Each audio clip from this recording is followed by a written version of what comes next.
Depois o homem me levou ao salão central, o lugar santo, e ele mediu a passagem que dava para esse salão e tinha 3 metros de comprimento por 5 de largura, com paredes de 2,5 metros de cada lado, e mediu o salão que tinha 20 metros de comprimento por 10 de largura. Em seguida ele foi até o último salão, mediu a passagem que dava para ele, tinha 1 metro de comprimento por 3 de largura dos dois lados, havia paredes de 3,5 metros de grossura. Também mediu o salão, era quadrado com 10 metros de cada lado e ficava diante do salão central. Aí o homem me disse: este é o lugar santíssimo, os cômodos encostados nas paredes do templo.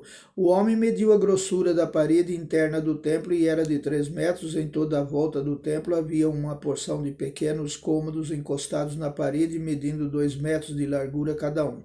Esses cômodos estavam em 3 andares, 30 cômodos em cada andar. A parede de fora do templo ia ficando mais estreita em cada andar, e assim os cômodos estavam encostados na parede, mas não eram presos nela. Portanto, as paredes do templo, vistas de fora, pareciam ter a mesma grossura de cima a baixo.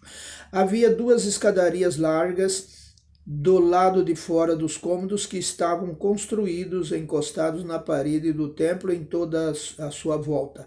Assim podia-se subir do térreo ao andar do meio e ao andar de cima.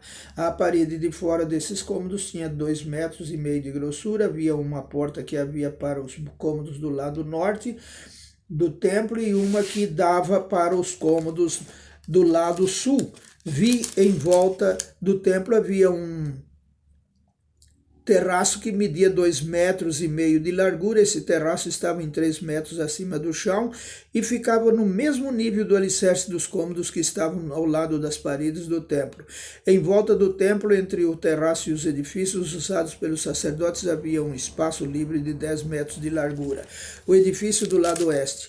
Do lado oeste, no fim do espaço livre, havia um edifício que dava para o templo. Tinha 35 metros de um lado e 45 do outro. As 2 paredes eram de 2,5 metros de grossura em toda a volta, as medidas totais do templo. O homem mediu o lado de fora do templo, tinha 50 metros de comprimento do fundo do templo, atravessando o pátio até a ponta do edifício do lado oeste. A distância também era de 50 metros. A largura da frente do templo, junto com o espaço livre dos dois lados, era de 50 metros. O homem mediu o comprimento do edifício que ficava do lado oeste do templo, no fim do espaço livre, e também os seus corredores de cada lado, e esse comprimento também era de 50 metros. Detalhes do templo. O salão de entrada do templo, lugar santo, lugar santíssimo, eram todos forrados de madeira, desde o chão até as janelas.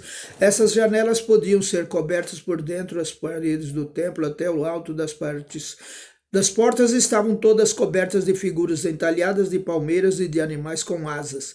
Vinha primeiro uma palmeira e depois um animal, e continuava assim em toda a volta. Cada animal tinha 2 caras, uma cara de homem virada para a palmeira de um lado e uma cara de leão virada para a palmeira do outro lado.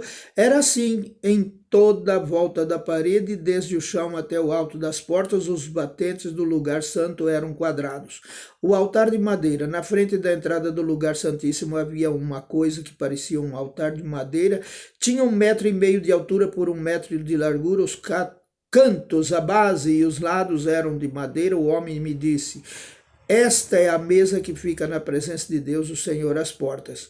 Havia uma porta na ponta da passagem que dava para o lugar santo e outra porta na ponta da passagem que dava para o lugar santíssimo. Eram portas de 2 folhas de abrir no meio. Havia figuras de palmeiras e de animais com asas entalhadas nas portas do lugar santo, como havia nas paredes. Nos lados do lugar santo havia janelas e as paredes eram decoradas com figuras de palmeiras. Amém.